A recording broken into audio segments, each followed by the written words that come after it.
Hey guys, I just wanted to reach out to you and let you know that Surewinder is still selling amazing products. Some of you guys have been dragging your feet for whatever reason. If your shoulder hurts, do not waste time.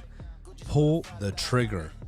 I just bought 4 or 5 of them, and we had 2 guys out. You know how much it cost me to pay for 2 guys being out with bad shoulders? We just pulled the trigger and we said, listen, everybody's going to have one on a truck. It's mandatory. You got to use it. Don't hesitate. Don't wait till your guys go down. It's going to cost you more. Buy a Surewinder. What's up, guys? Ryan here at Torsion Talk Podcast, and we are on fire with the startups lately.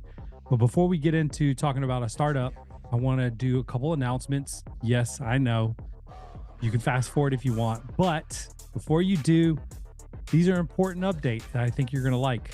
February 1st and 2nd and March 21st, 22nd, we have sales training for technicians. If you have technicians that are underperforming or you got to find a way to generate more revenue per opportunity, I'm going to show you guys how to treat customers so well that they want to buy your top package. And I'm talking about delivering an amazing experience that's second to none. And that's how you make that happen. So we are going to go over those things during the sales training. Also, we're about 50% sold out on GDU Summit. If you are interested in going to GDU Summit, make sure you register. We do plan to sell out. We only have a limited amount of space, and we would love to have you. So if you want to go and financially you don't think you can pay the price, hit me up. I want to chat with you and discuss, see if there's a solution for you. We do have some people who are interested in helping certain people out with sponsorships and things like that. So let me know. The ticket price includes food, hotel, event, and if you do all in, it also includes a bunch of additional things like dinner and also the entertainment. So super important. We haven't set a January webinar, and I know this is going out in a few weeks, so hopefully by the time you hear this, it will be out. So make sure you check out the GDU Facebook page and the GDU website for registering for the webinar. We do a webinar on a different topic every month, just giving away free content, trying to help you guys out as much as possible. So if you have questions, need anything on that, just hit me up, let me know. But we will try to get that out as quickly as possible. So today we have Jen. How are you, Jen? I'm great. Hey, everyone. Great. How is it doing? You've done GDU now for a couple weeks. What's your feedback? What do you think? Yeah, great group of guys and gals. Love it. Love hearing from them about what's going on in their world and just hearing their success stories and their challenges, and working on some planning this week, getting some social media going for the group, GDU, Instagram and Facebook pages. So stay tuned for that. Check us out there, and we'd love to interact with you. Yeah, it's been fun. Yeah, there you go. So we it's a little bit of a transition, kind of getting in the groove, because I think all of these people are so tight, right? And one thing that we always hear when people come in is they feel like they're kind of coming in the middle of something because everybody's so close. Yeah. And although that's a bad thing, but it's also a really good thing. But GDU is such a blessing to my life and so many lives and the people in the garage door industry. And it's a safe place where we go and discuss things about our business and challenges and things that we're trying to overcome or we want to do better. And I love hearing all the wins. We've had quite a few wins posted in the chat group. So that's exciting. It's motivating. It's motivating.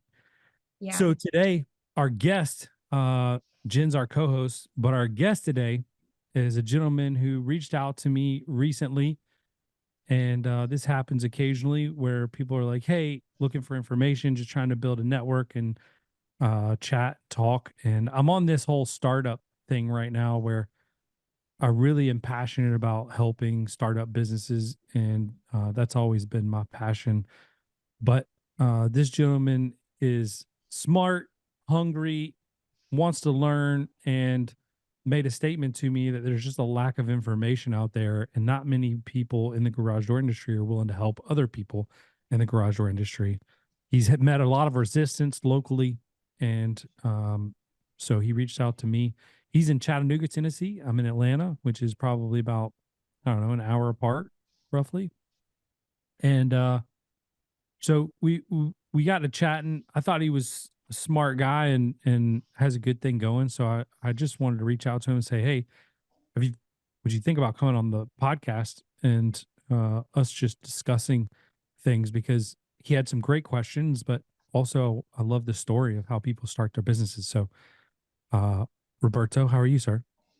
Fantastic, man. I'm very humbled to be here.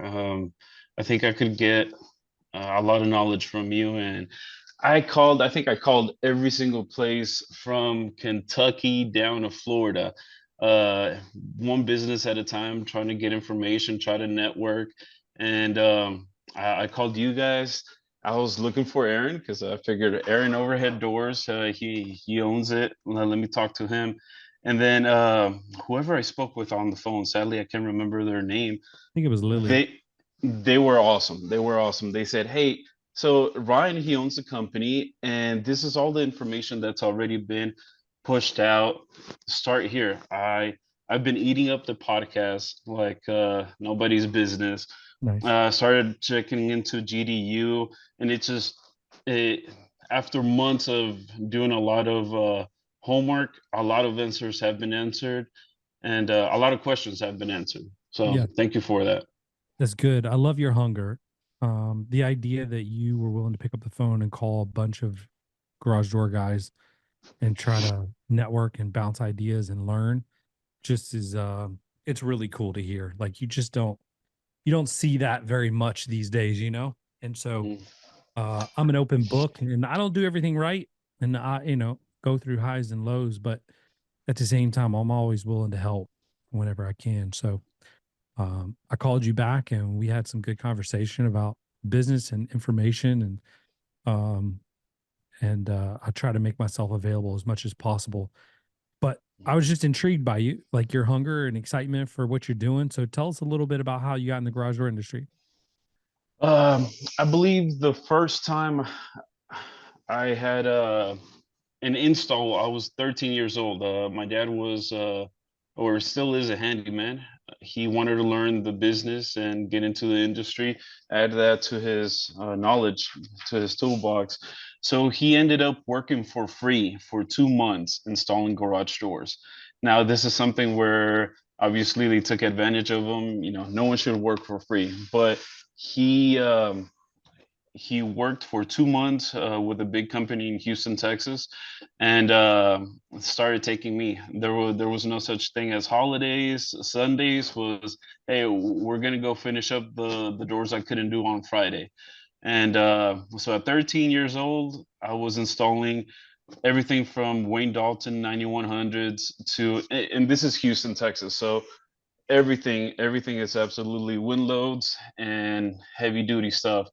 I believe my first injury was one of those springs fell on me on my foot, unloading it from the truck, and yeah, caused a lot of injury. Yeah.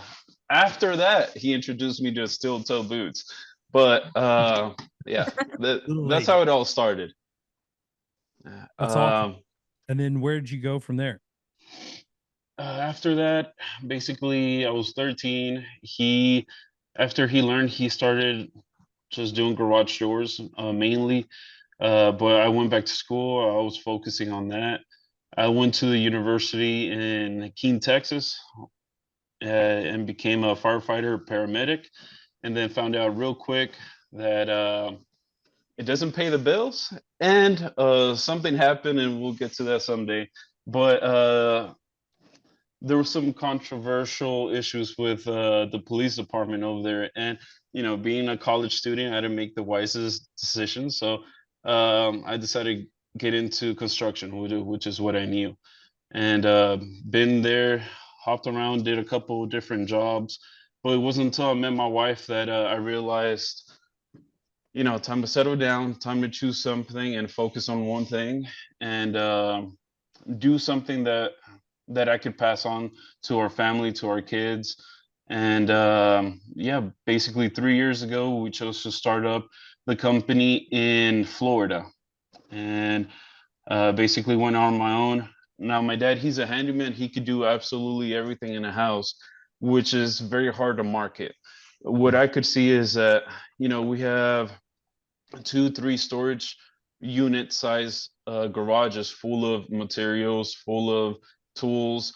I wanted to focus on one thing and then get the biggest slice that I can on that, and just easier to market, easier to train guys, easier to have guys under you that are doing a good job. So what I liked the most out of all the things I've learned from him was garage doors. And that's how TyGrig came to be. Nice. Very Yeah. cool. Tell me, TyGrig is a unique name. Yeah. I don't think you have an issue with trademark or copyright or anything like that. Mm. Where did it come from? How did you come up with that name? So my parents, they owned Infante's Handyman, which is my last name. Infante's Handyman. My uncle, he has another Infante's company, and basically I wanted something that sounded a little more white, if I got to go down to it. But it's actually very corny and very cheesy. So I'm a believer, and I wanted the first company that I have to be kind of a tribute or a thank you to God. So that's what TyGrig stands for. TY is thank you, capital G, thank you God, and then my initials, Roberto Infante Garcia. And that's where TyGrig came from. That's It's really, cheesy. it's It's not, cheesy. bro. But Love it. I think You it's should great. be I love proud of it. that. I think that's unique and it's got a great story to it. Yes. So I got a question for you. Have you created your core values, mission, and vision statement yet? not necessarily. I think I've been listening to the podcast for about a week, and my wife is tired of hearing your voice and me listening to it, and so I've had to scale it down just a bit. But I think I've had him in the back of my head for a while. It's just getting it on paper, and I know that's important. I haven't done that step yet.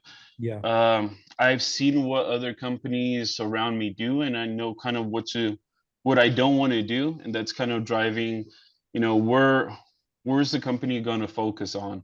Well, what are they doing that I could copy and hopefully do better if I can. So I have some of those things in mind, but I haven't put them on paper yet. Yeah. Core values.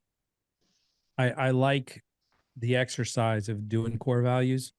And I think I mentioned this in a previous podcast, but I like the idea of creating core values that represent ideals that your employees can bounce their questions off of and get answers. Meaning, if someone's in the field and they're stuck and they want to pick up the phone and call you, they don't even have to, because all they have to do is be like, what's our core values? And then apply that question to the core values, and then should be able to come up with the answer of how to deal with that. Right.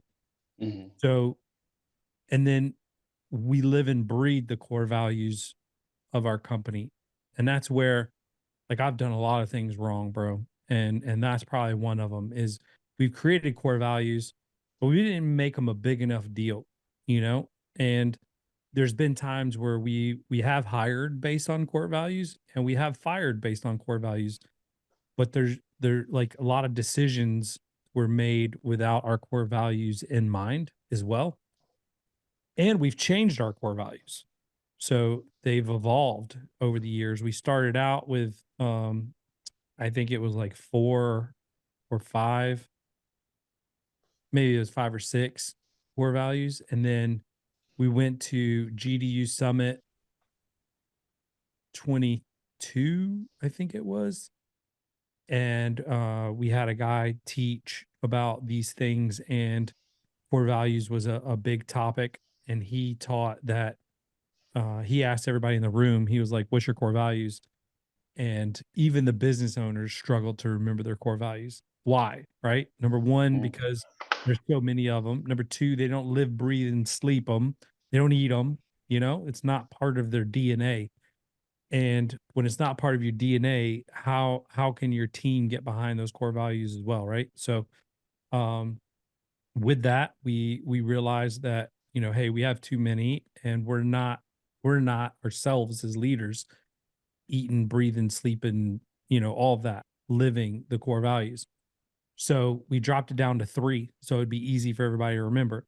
Um, but 3 is very difficult because how do you how do you get answers to the things that you want? How do you define your passion and the core values of what you do in 3 words? Like, it's mm, almost impossible.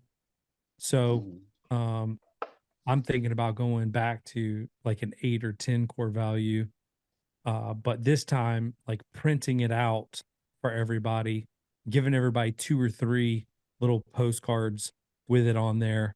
And then they put it in their truck, they put it at their desk, they put it, you know, at their house, you know, whatever. And then, you know, put it in the office, put it in the warehouse, make sure it's everywhere. So everybody knows exactly what the core values are. These are the things that we're going to be basing decisions off of. And when you think of it that way, it becomes a lot easier to create your core values, because it's like, hey, what's our DNA? What do we want to be known as? How do we want to run our company? You know, what do we want to look like? And then if you put it on paper, it almost becomes a thing. And then if you bring it up every day, or if somebody does something, you say, "I see you. I see you do our core value right there," and mention the core value, culture. mm, I see how you put in the effort and made our culture better today, right? Uh, I see how you didn't cut any corners on that install. Great job, right? So mm, reiterating those and always referencing them in praise um and constructive criticism is the only way, right? And it makes like one-on-ones and meetings with your team so much easier, because these are the things and we made it known. You're not doing 2 or 3 of these, and we need you bought in on all of them, not just a few of them, right? mm, So, I would challenge you to do that while you're still a smaller company, and then literally make that part of every day. Like every day when you wake up, core values, think about them. When you drive to work, repeat them. And then, you know, if you have like a little chat app for your team, which every company should have, in my opinion, I love Slack for that, but just being able to communicate and you know, ask people in the chat group every few days, what's our core values? In your meetings, kick it off with core values, right? Like just mm. make it everything. Like get annoying with it. Yeah. One of the I'm gonna try not to turn this into a sermon, but keep in mind that my dad was a pastor, so I inherited some of that from him. Uh, the Bible a lot of times mentions things that aren't natural for us as human beings. The Bible tells us, "Hey, love not only your neighbor but love your enemy." You know, what are the God's love letter, God's Bible, or His word for us reminds us daily, if we read it, to do something that is not natural to us, to do something for our neighbor, and not just for him but for our enemy, and you know, much more. I think that my core values are going to be things that, like you mentioned, things that are easy for me to do. Like I install a whole door, or it's a spring replacement, and I know it's just the IPPT is just a little slightly off, and I know I should replace that, but I'm tired. It's been my fifth or sixth call of the day. I want to go home. We're about to have a baby. I'm going to need to be here. But my core value should be something that reminds me, even though it's natural for me to want to call it quits and go home. And hey, probably the customer will never know because they never unhook it from the motor. They'll never know. Yeah. The core value should remind me to, hey, go back, do it right. And 2 Corinthians 10:31, everything you do, whether it is you sleep, you eat, drink, whatever it is, do it for the glory of God. And it should be something that as a business owner, it should be applied to me first. And then, yeah, do that from the get-go. I believe so. Yeah, I agree. Good word. Yes, you got some preach in you. I like that. Integrity, I think, is a good core value for every company because it's what you do when nobody's looking, right? Um, and it's really hard, man. I've been in the garage and been faced with that decision, tired, exhausted, got to get home. It's late, and the decision is, try to get home, make the wife happy and, be on time for dinner or stay and swap out the springs and figure it out, right? And uh and as simple as that may sound saying it, when you're exhausted and It's it's hard. 100 degrees outside and you've been there all day and you've been getting your butt kicked on this job, it's really easy to be like, we're close enough, Yeah. right? And just walk away. So I love that. And if our employees could have that in them, right? That would be key because I think and how that starts is that attitude of this is it, right? Like this is our core values, this is who we are, this is who we represent. And so I like that a lot. So you started your company in Florida and then moved to Chattanooga. Why'd you move to Chattanooga? Um, in the spirit of not going and getting all emotional in this, my wife was pregnant, and towards the end of the pregnancy, we lost a baby, and it was one of those, like, the whole family. Every time we have a family gathering in Florida, it's 60 people. Cubans reproduce probably way too much, but it's like 60 family members all gathered. Well, imagine 60 family members reminding you almost daily, like, hey, I am so sorry for your loss.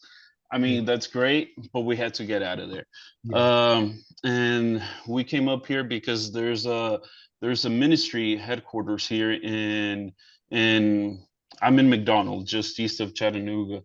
And we came and did a year of volunteering. So for a year, we shut down the company. We still had installs to finish out the contracts in Florida, but basically after that was done, we moved up here and just started in September. So it's like we're fresh, a couple months in now, about 3 months in. But that's what brought us up here. It Yeah. was, yeah. And I like the mountains, and Cubans are too loud. I think that's what it is. Understood. So what do you like to do most? You like to do the sales, the service, or the install? Most. Um, I'm a mechanical guy. I've done diesel mechanic for a while. I think any interaction with the customer, and especially if they remember what it sounded like before I got there, and then seeing their reaction afterwards, is like, hey, I wasn't just doing a sales pitch. Like, hey, there's actually a difference, and thank you for noticing that. That's a part that I like. That interaction right before I leave. Customers happy. I worked. I provided for the family, but I was able to deliver. I think that's my favorite part of it. Yeah. That's awesome. So how was it taking a company? Did you just dissolve the company in Florida and then moved? So we were the subcontractors for, I don't know if I should mention it, but a very big company in Jacksonville, and they were getting backed up. So I came in basically doing the door-to-door knock and let's see what happened. And that turned into basically kept five of us guys installing daily about 3 to 4 doors a day from that one contract. So it kept us very busy and provided. And So I actually had, they always paid their tickets up front, which is, I think, unheard of. They paid for all the doors up front. So they would order about 50 doors in. And as the houses came up, like, hey, go do this door or this house, they had, I think, $15,000 worth of credit. And then December of 2022, I called them, or they called me and said, hey, things are slowing down, so hold off for a while. And we've been living up here for a couple months already. Um, and then we held off for 2 months, nothing, absolutely nothing. 3 months, for 3 months, I had guys with no work, just little side jobs here and there, waiting to get for some more work from them, and it just never happened. Mm. It had me a lot of sleepless nights because $15,000, and 4 or 5 months later, and we spend the money. We've been volunteering here for a while, getting no pay, so that money just dissolved. Right. And I talked to the guy after praying a lot. After, hey, what can I do? I'll go back to Florida for a couple months and install the doors. What can we do? And he said, hey, you know what? Thank you. Don't worry about it. God bless. Go and go do your thing in Chattanooga. And so after that contract finished and he was happy, we completely shut it down with, like, we don't have no ads running, nothing. But if I get something by word of mouth, either my dad or my father-in-law, they'll go do the job, the Nice. service. That's awesome. Mhm. So you're bought in. You're 100% in. You're never going back to working for somebody else. Never, no. You love it. Yeah, I do. Sadly, my parents, they did the best they could. And not sadly, gratefully, I'm thankful that my parents did the best they could. They provided as much as they could. I think that their mentality, my dad's mentality coming out of Cuba was, you know, America is the best government there is on earth. And he gets that and believes that. Now, the American life that we currently, most people have, that go to work 9 to 5, go home and do this, I just never bought into it. Something just did not click. Yeah. And I could never put it into words until I started reading the book. And this is why I love books. Rich Dad, Poor Dad. I don't know if Yeah. you've read I have that read book. that. Yes. It Good book. just opens up your mind, and you're like, this is exactly why, I was, even though I had awesome bosses, I had awesome jobs. One of my jobs was like, hey, here's a credit card. Since I speak fluent Spanish and I look white, I could do the oil field business. So I could keep the rednecks happy and I could keep the guys in Mexican oil rigs happy. So they would send me out and like, hey, take care of the customers down in Mexico. Here's a credit card. It sounds like an awesome job. I was single, going to Mexico with a credit card to keep people happy. Yeah. I just couldn't be happy in that job. So I knew that even if I didn't make as much money or if it was going to be risky, I knew I had to go out for myself. Yeah. And that's what happened in 2020, 2021. So what how many people you have now there? Here in Chattanooga, it's just my wife and I. In Florida, I have my father-in-law. I hooked him up with another garage door company to keep him busy in the meantime. But he's about to move up this month, and my dad is looking for houses nearby. So we're about to have them two come up, and then they normally they train about 2 people, one person each, to install with them. That way we could grow organically from that. But as of right now, it's just my wife and I here. So they're packing up and moving. February is going to be their end of February is going to be their last day with where they're living now, their housing, and they're going to be up here. And we have a baby coming in next month, beginning of next Boy or month. girl? Boy, so free labor. Yeah, how Yeah, about that? yeah. Call him TyGrig.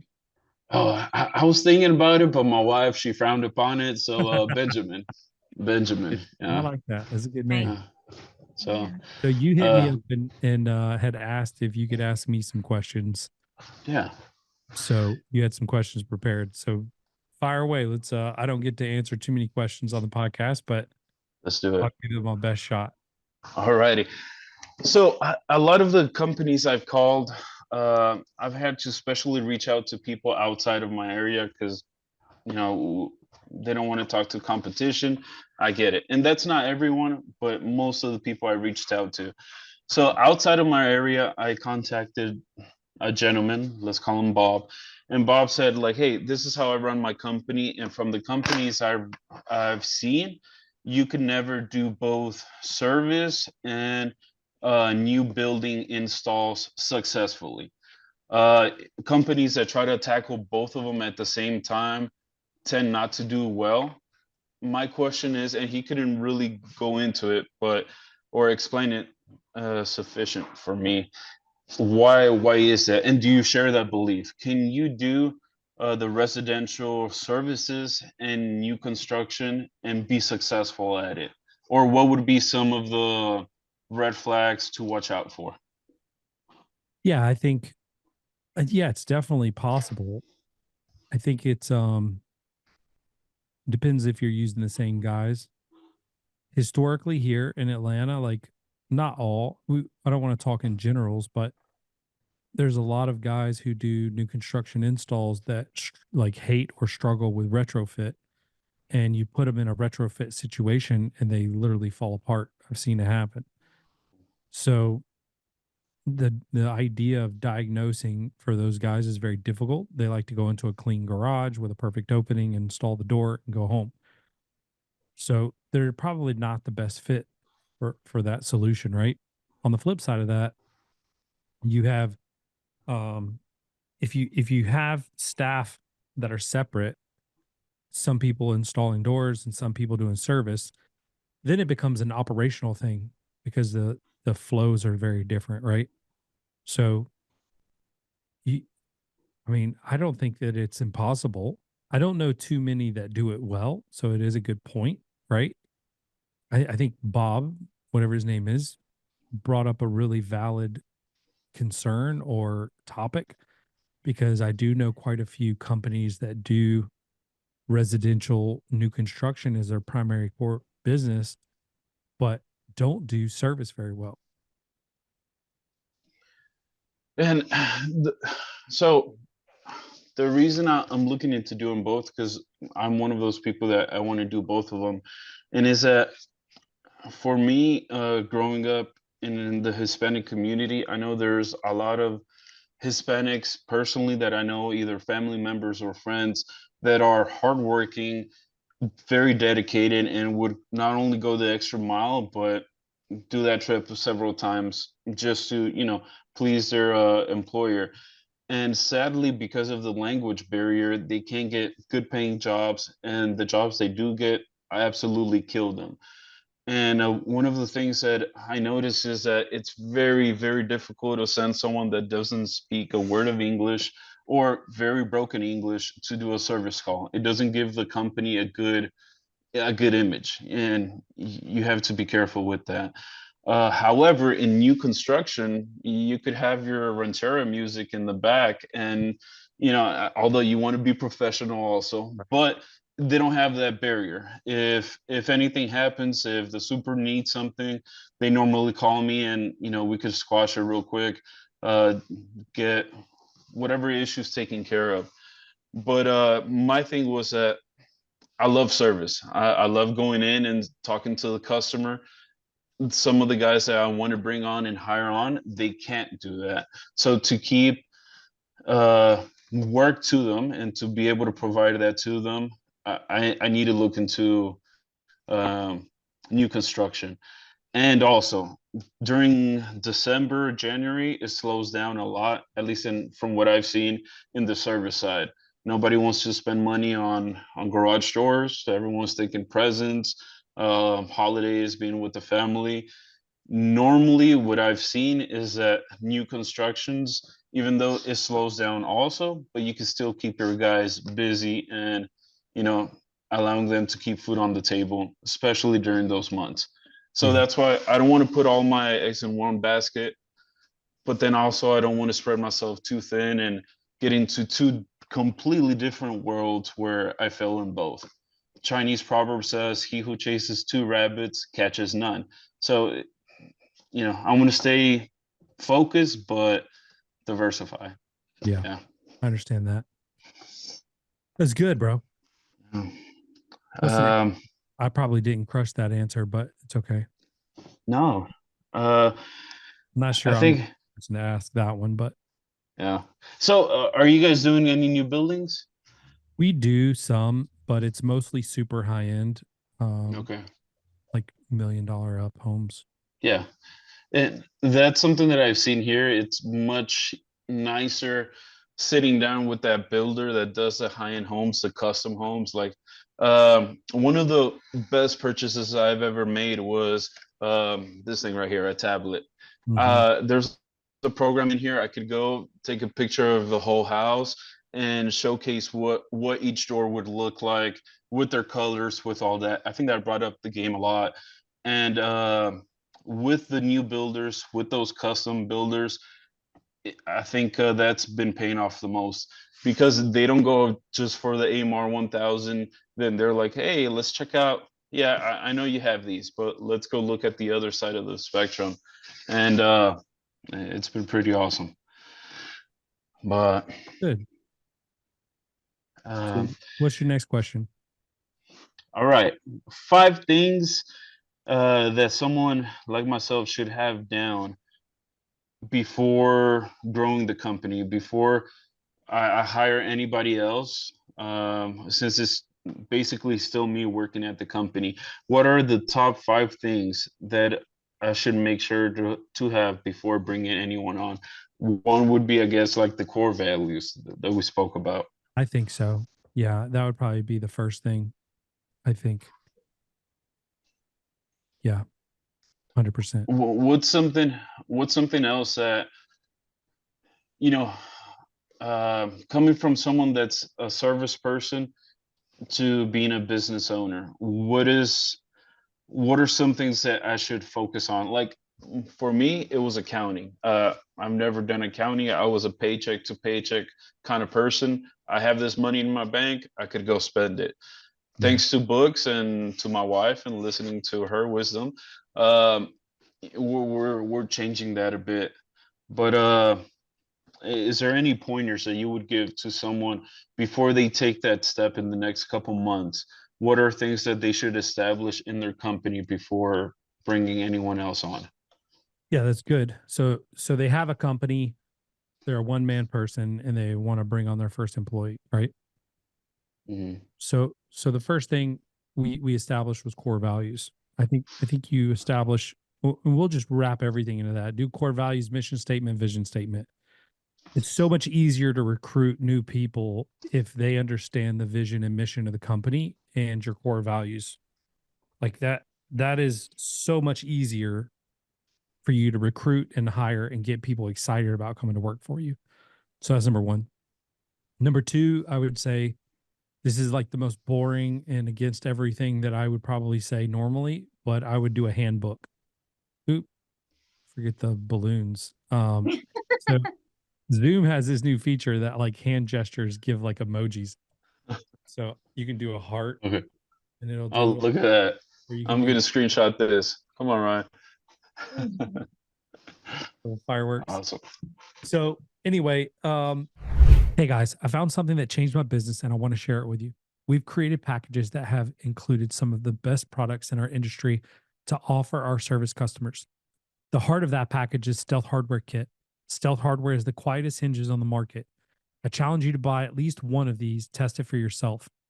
Put it on your truck and design a quiet performance package for your customers willing to pay for a better, smoother running door. Buy your Stealth Hardware Kit at Service Spring, do a search for quiet hinge, and then buy that. You can buy a double or single door, 7 or 8 foot tall, and promise you, it'll change your service forever. Somer USA and Somer Group want to thank you for an incredible year and the trust you put in them and their products.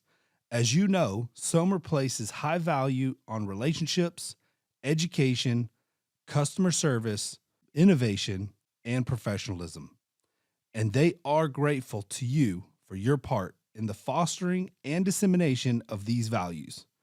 If there is any way Somer can support you in your journey, whether through their products, the values they hold to, or the knowledge Somer has gained through interaction with door dealers across the world, please reach out to the team at your convenience. They are here to serve you. Again, thank you from the entire Somer team. Check them out at somerusa.com. Tell them Ryan sent you. So I would say a handbook, and I would try to keep the handbook at 10 pages or so, but walk through the day of a life of someone who works in the office, day in the life of somebody who works in the field, all the things that could go wrong. I'm not a big fan of non-competes and the fact that like keeping people out of the business. And maybe you want to do that if people are going to start their own company, because one thing that I have been burned on is people leave me to go start a company, and we saw a decline like the last 6 to 8 months before they left of their performance and close ratio and everything else. And then we find out later they were shoveling people over to their own business. So it's one of those things where like if you're going to do a non-compete, I would do a non-compete on don't recruit our people, don't steal our customers. And if you're going to start your own business, that's fine, but you can't do it in our service area, because that would prevent that from happening. Like, I don't mind if somebody goes to work for somebody else or they want to start their own company, but I've just been burned so many times from people stealing our customers. So that's been like a kind of a big deal for us. So with that, you have, what is that? 2 core value, mission statement, vision statement, handbook, and non-compete 3. So Well, one or so two more. Non-compete in with your handbook, that would be probably 1. Okay. So we got 2, plus that buys me 3 more. I would say you need to be really good at sales and have at least a basic understanding of marketing, because bringing on another person means that you have to supply enough work for that person. And if you can't do that, then either they're going to quit or things aren't going to go well, right? So I would say sales and a basic understanding of marketing. And then 4th, I would say a basic understanding of accounting principles, how to read reports, and how to take action from those reports really is what you need. I don't think you should be doing all the accounting yourself at this stage, because it's time consuming, and you can hire somebody to do it for you, like a subcontractor or part-time or whatever. Like, they don't have to even be a full-time person. But that would be the other thing. And then lastly, I would say the number one thing that you probably have to have is a software service that you can use to track everything and automate some systems and processes for you. Okay. Would you agree? I think is there anything you would add? I would say too, just to have some type of a plan for training. Yeah, even if they're skilled, training them, I think, is important.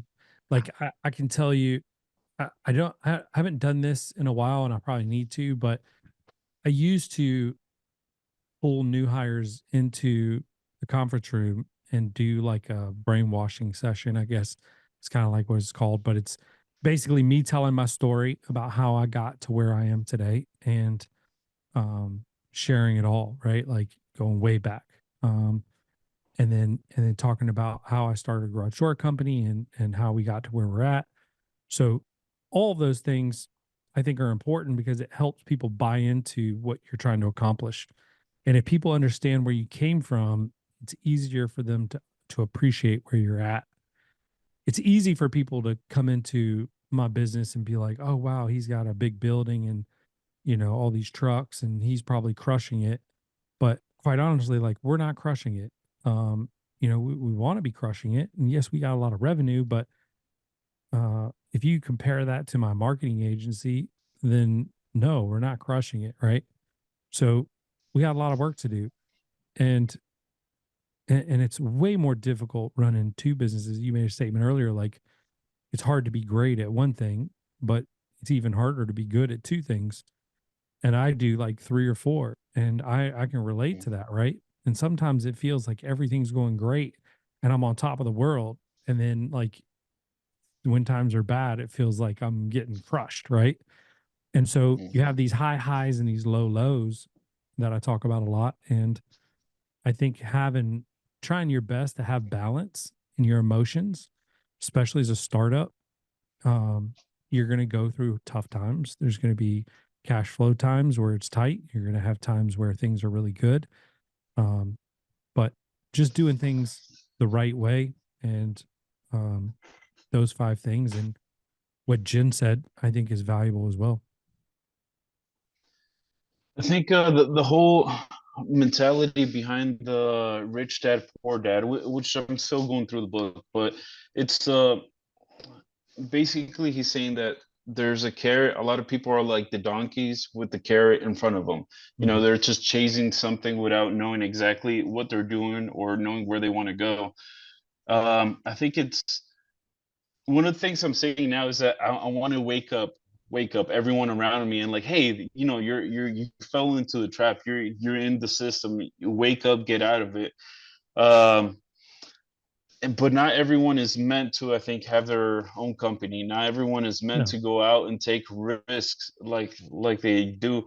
But you want to, I think I heard you in a podcast that unless you train people enough to be able to leave your company and start their own, you're probably not doing the right job training. Right. It's just hard because I know the main reason why my dad's company never grew was he was always scared. The people he trained would go and leave him and start their own company. So that kept him from ever training, from ever growing. But now he's got, double knee replacement. He's 60 years old and still working almost every day to be able to, survive basically. And yeah, it's a tough one, but you got to take those risks. Now, the one thing that I have seen since we started the company was that you get to see God work in ways that you could have never imagined beforehand. From like we spoke on the phone, I still don't have a great marketing plan. I'm still growing in a lot of things. So a lot of times it's like I'm a day from making my truck payment and we're still tight. The customers haven't shown up. And you just kind of like put it in God's hands. You don't complain. You're not whining. You're not doing any of that. And God comes through and you're able to see things that if I'm in a secure 9-to-5 job, I would never experience. But now I'm able to tell my son, hey, for a whole year we went without doing a single job and still God provided for all these bills, and I have all the tickets to show it. God provided for all this working as volunteers. So I don't know, I guess that's that's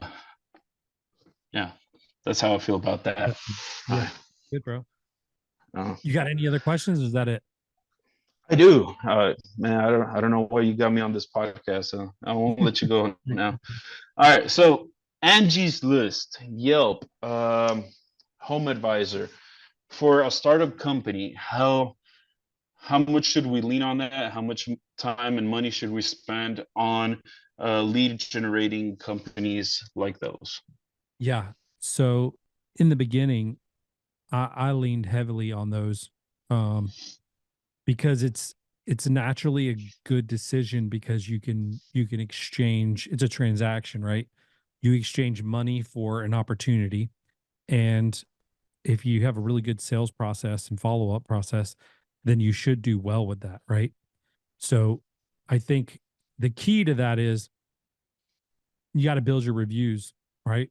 It's really hard to compete if you have 0 reviews and you're just getting on Yelp and everybody else has a bunch of reviews. You know what I'm saying? Mm-hmm.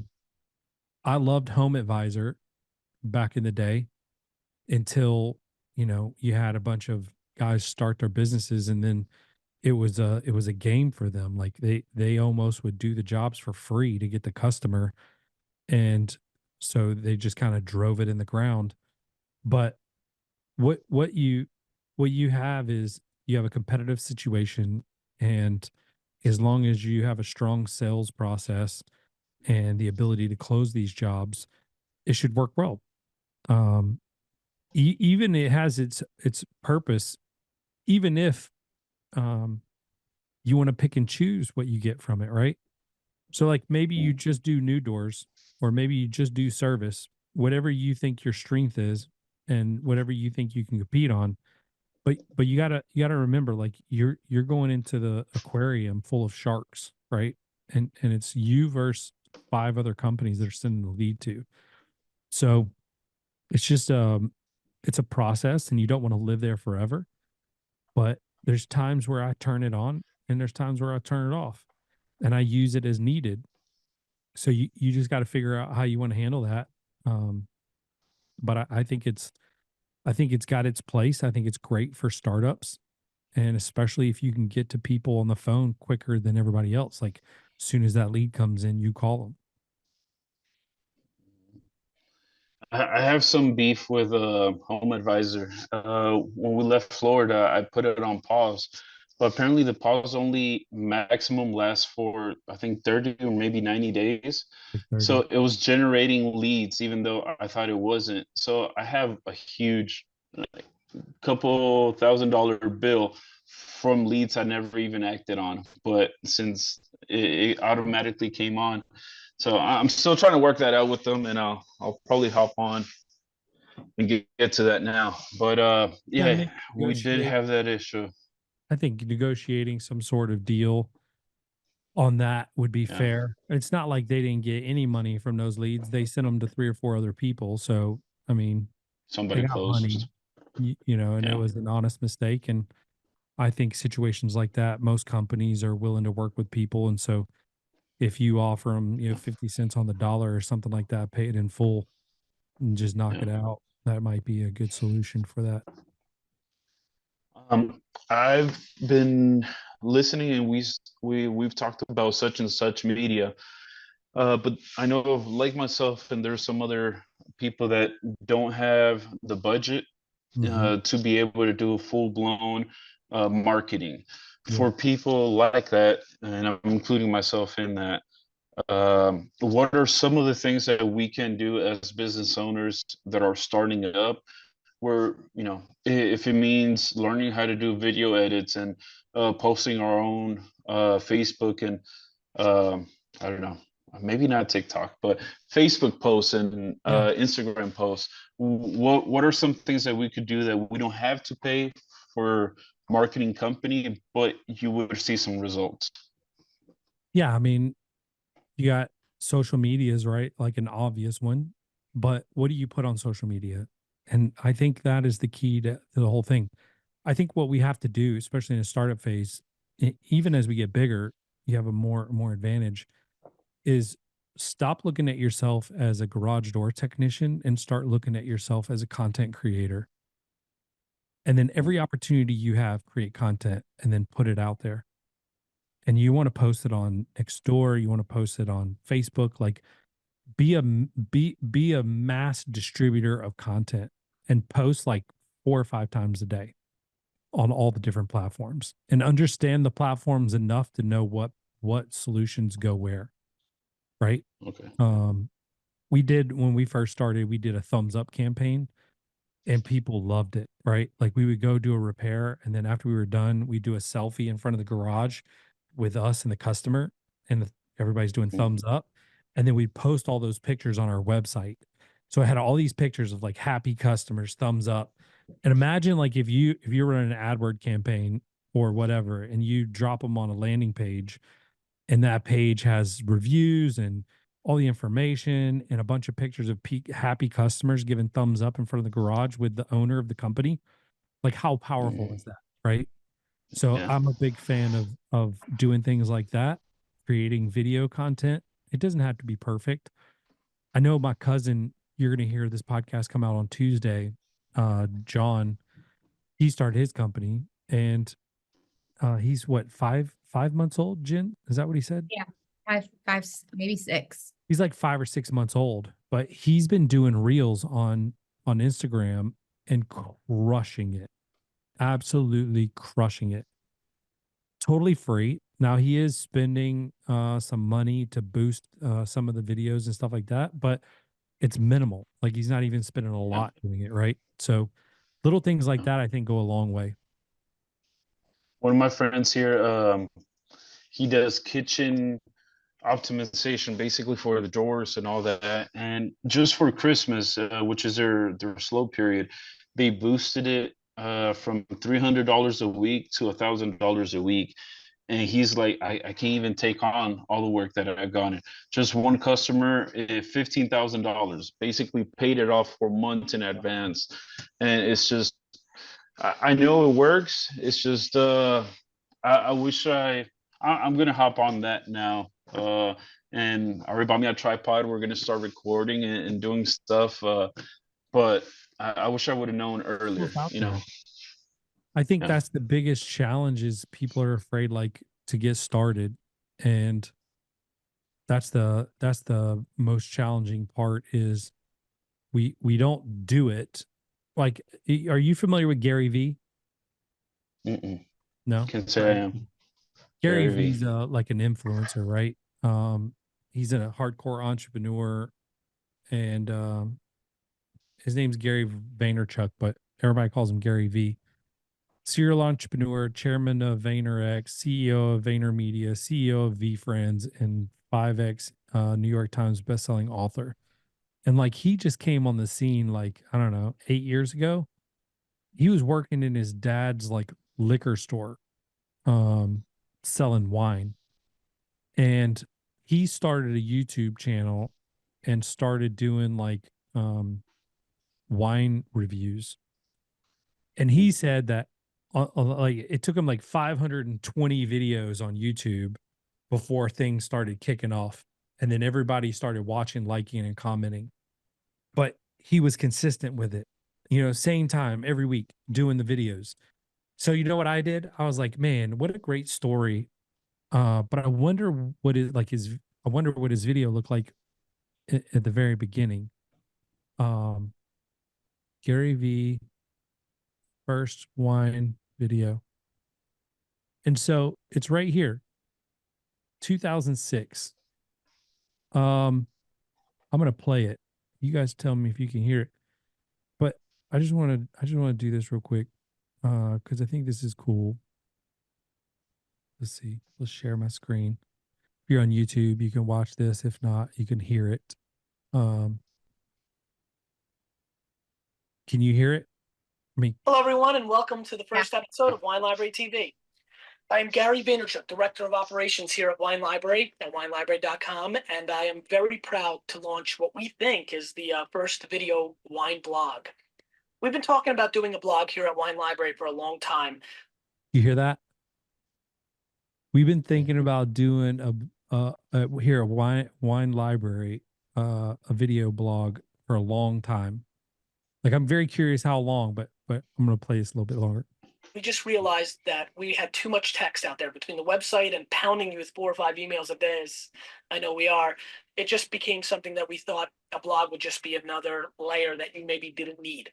Well, as you know, technology doesn't stop, and now we have video blogs, and we feel like we've got something very special here. We think we've got one of the first video blogs in the world. Look how trashy the lighting is. Right? Yeah, he's so young. He's so young. The lighting's horrible. The quality of the videos, like probably not even HD. For wine at least, and we're excited. We're going to take an in-depth look at the wine library, the wine industry, wine in general, and lots of cool things. We're going to keep it very, very laid back. We're going to keep it very silly, fun. We have tons of guests lined up to do interviews. We're going to do tours around the store, let you meet some of the wine library staff, and we're going to tour with the camera. Maybe on my trip to South Africa or something, we'll get some zebras in here too. So, I mean, this is Gary Vaynerchuk, right? Wine Library has 38,000 subscribers. This video itself has 339,000 views and it's 17 years old. But if you go to Gary V now, the video production and quality is significantly higher. Meanwhile, But how many people are going to, like, here's underrated social media platforms for 2024, 21,000 views in the last 2 weeks just on that one video. You know, 1 month ago, 126,000 views. 2 weeks ago, 75,000 views. 275,000 views 3 months ago. 100. I mean, but you got to start somewhere. But I would imagine not many people are going to look at his first video and see how crappy it is, like what I did. Nobody remembers that, right? Nobody's thinking about it.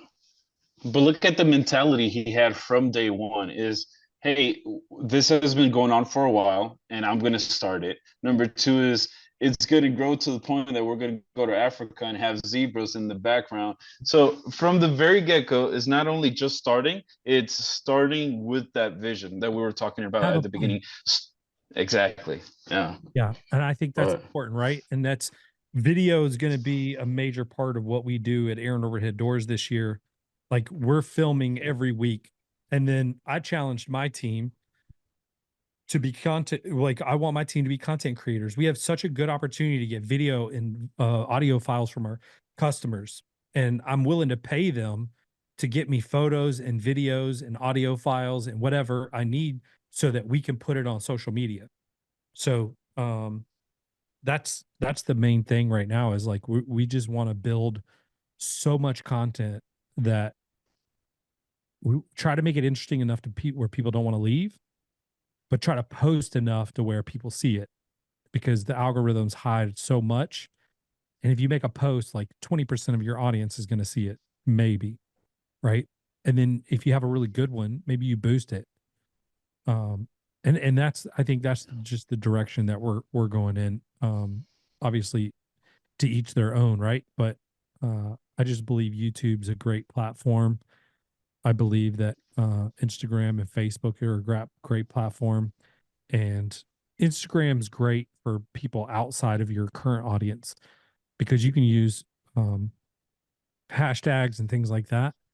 And then you have all these suggested, where like Facebook, it's more integrated to focus more toward like your audience, the people who already like you. So the messages can be slightly different. So, I mean, I'm sure you know this, but how many touch points do you need now before a customer chooses you? Because it used to be like 3. Now with social media and all these other 9 to 15, if I'm not mistaken. Google just did something on this not too long ago. Yeah. How many? Imagine that. Touch points before purchase. Google research revealed that on average, consumers spend 7 hours researching a product, engage 11 touch points, and do so in 4 different locations before making a purchase decision. Okay. See, one of my silly advertisement or marketing ideas was I was going to take a job here with local Domino's or Papa John's and print out flyers with every pizza I deliver at night. Hey, here's a little touch point right there. Yeah, especially if you're like, if you are like an Uber driver or you're doing pizza delivery and you do that at night, you do garage doors during the day. I mean, like if you go up to a house and you see a door that's dented, be like, hey, I just started my door company. I'm doing pizzas at night to help support my family till my garage door company takes off. You know, who doesn't love that story? You know what I'm saying? Yeah. The story of the hardworking entrepreneur that's hustling and grinding. Like there's no shortage of ideas that you can do. And I love that. This is why I brought you on the podcast, right? Is stuff like that, just to stretch people and don't steal my ideas though, man. I better not see you up, driving Papa John's. I might, bro. Over there in Atlanta. I might. Hey, I'll order some. All right. We'll make it happen. All right, you got any other questions or are we wrapping? Well, last one. Number 1 book recommendation for business owners. What would it be and why? What stage? Because I think it's different. Yeah, that's true. I'd say keeping quality control.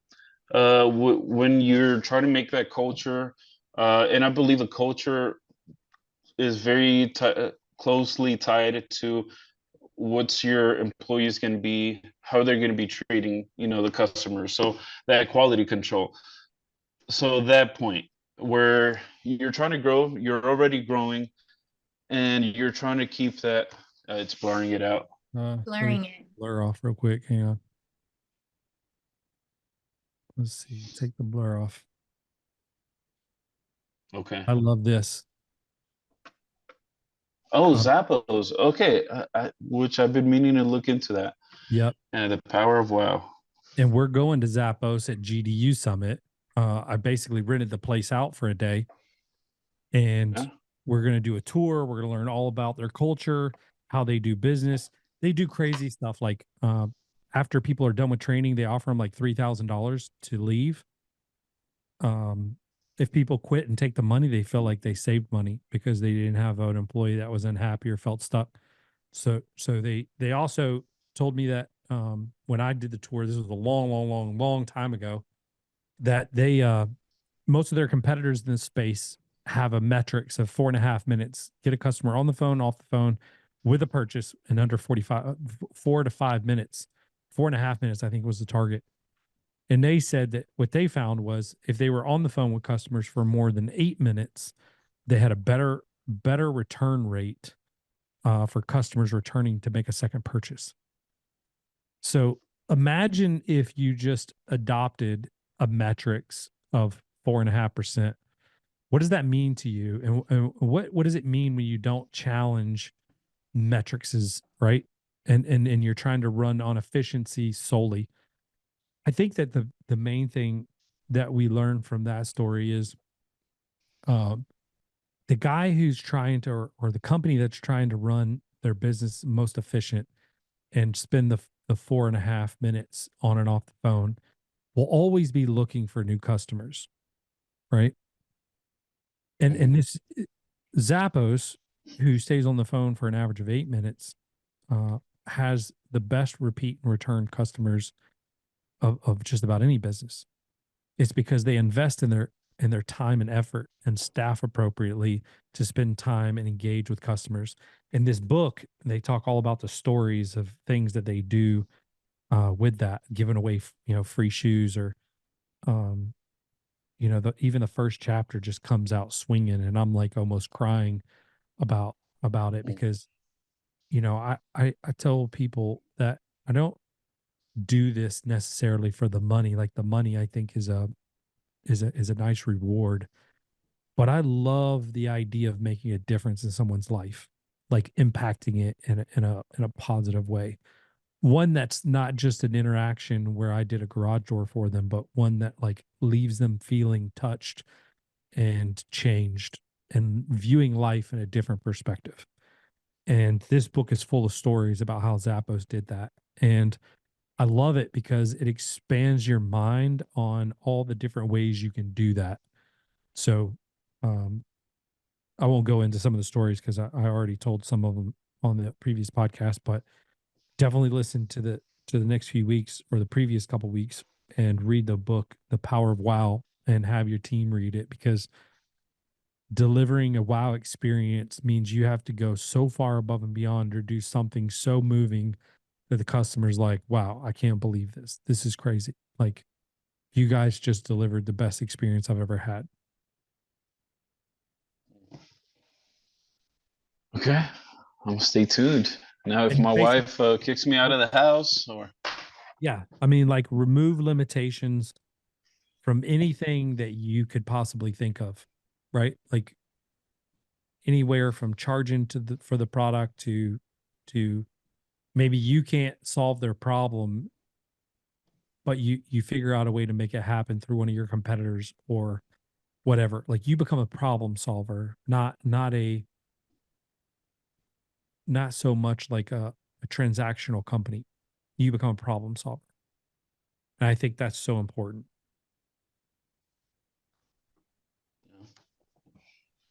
well, I, from what I've been listening, I think you're focusing a lot on leadership, and I think that's amazing.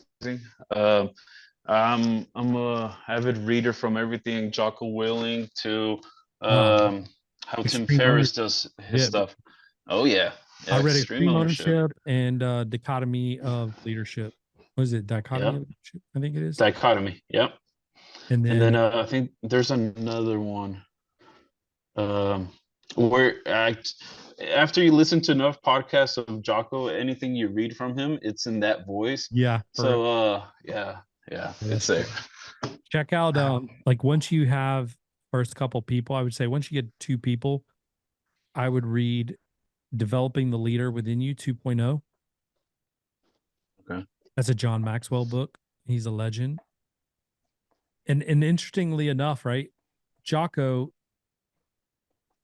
I mean not Jocko, I'm sorry. John Maxwell's like 80 something years old, I believe now. And he has a mentor. Like the guy who literally wrote the book and invented the idea that leadership can be developed. And because prior to him, people thought leadership, you were born with it, right?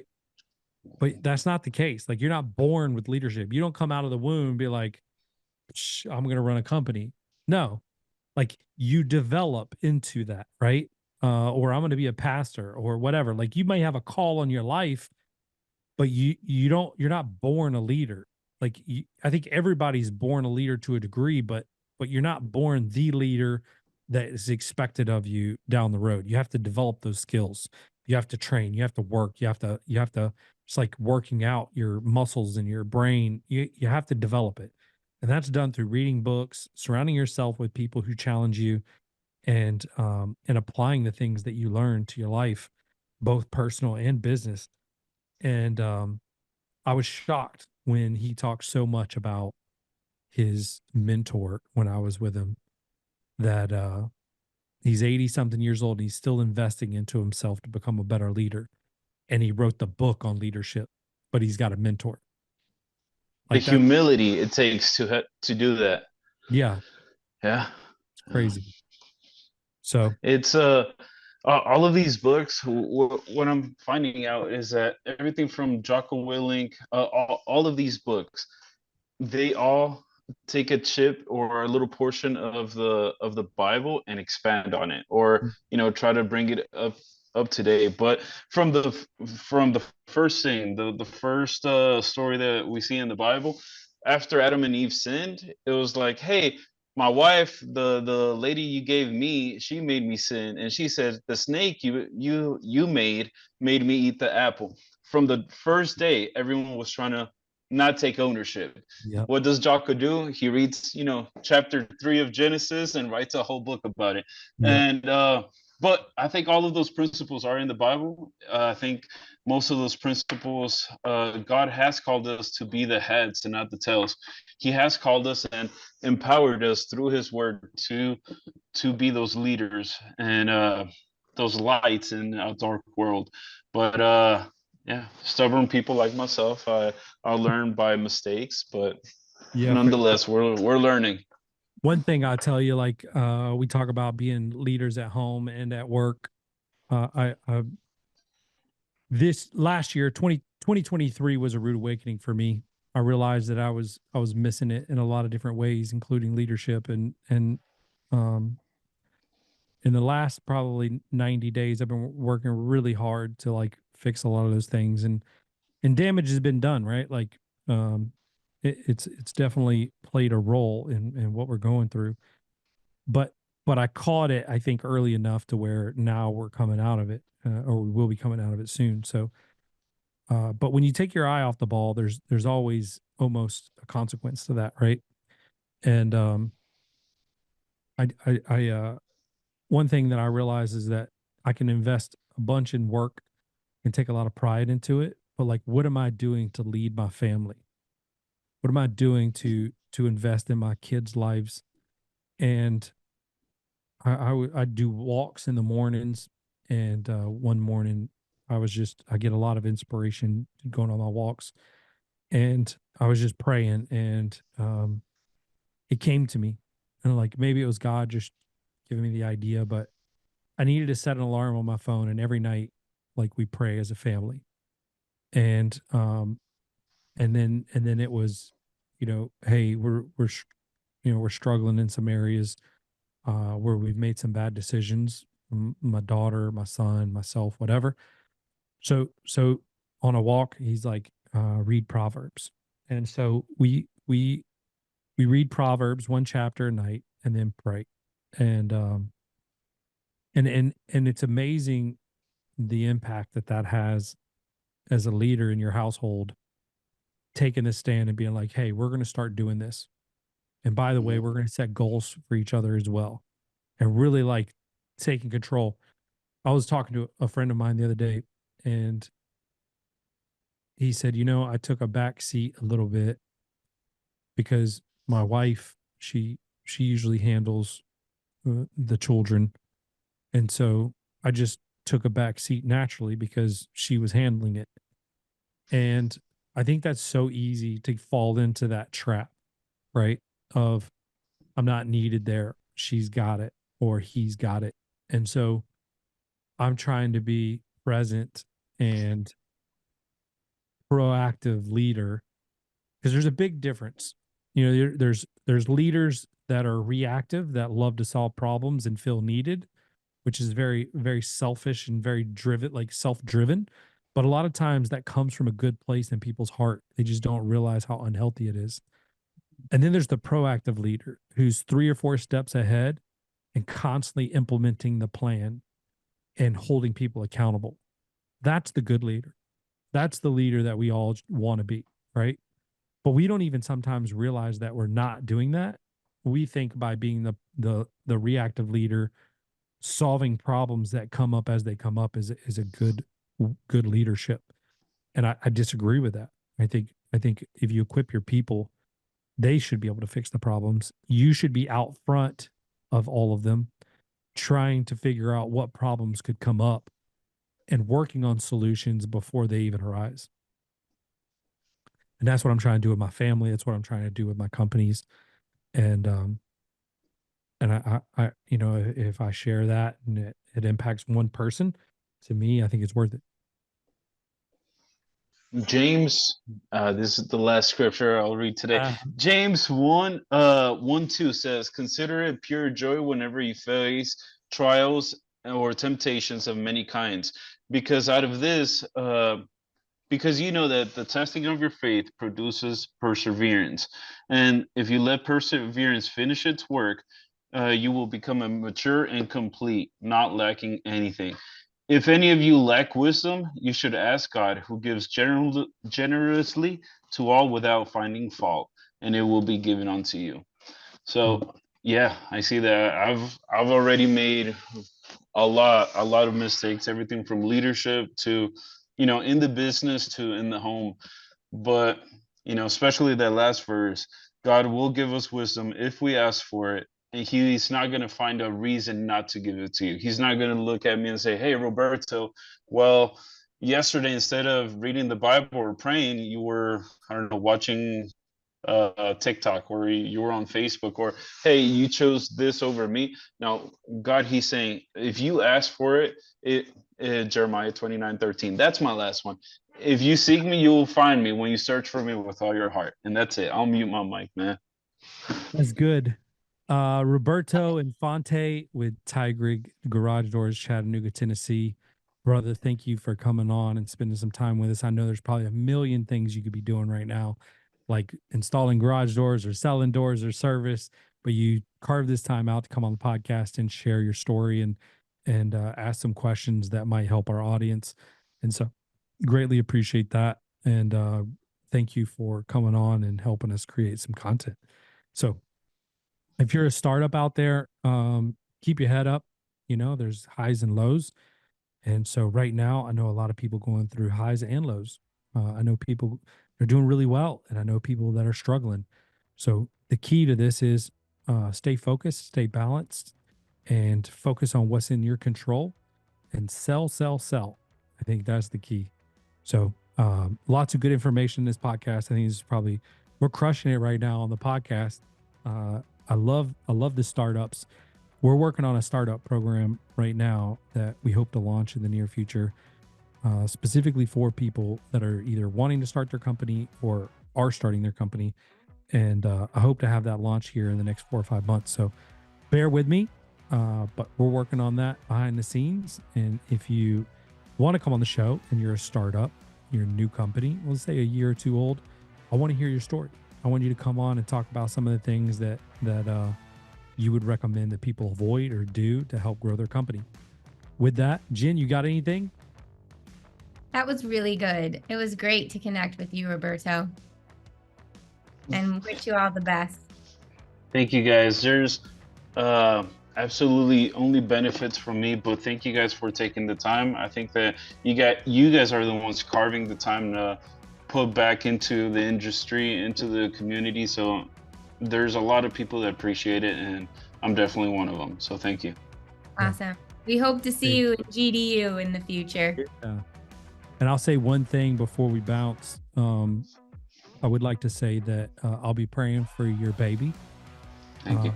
That your baby comes healthy and full of life. And With a sure winder. With a sure winder. We get a sure winder tattoo on your baby. Oh man.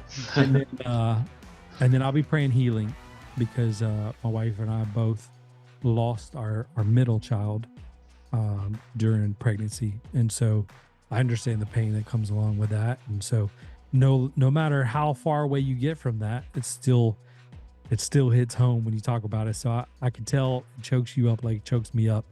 But God's good, bro. And that is good. Just got to praise him in the good and the bad times and be thankful for what we got. So I just wanted to share that with you and let you know that I'll be praying and you guys aren't alone in that bucket. It was amazing how many people came out of the woodworks when that happened to us and told us that had happened to them too. Not many people talk about it, but it happens a lot. So pray blessings. Thank you guys. All right, guys. Thank you. All right. God bless. Yep.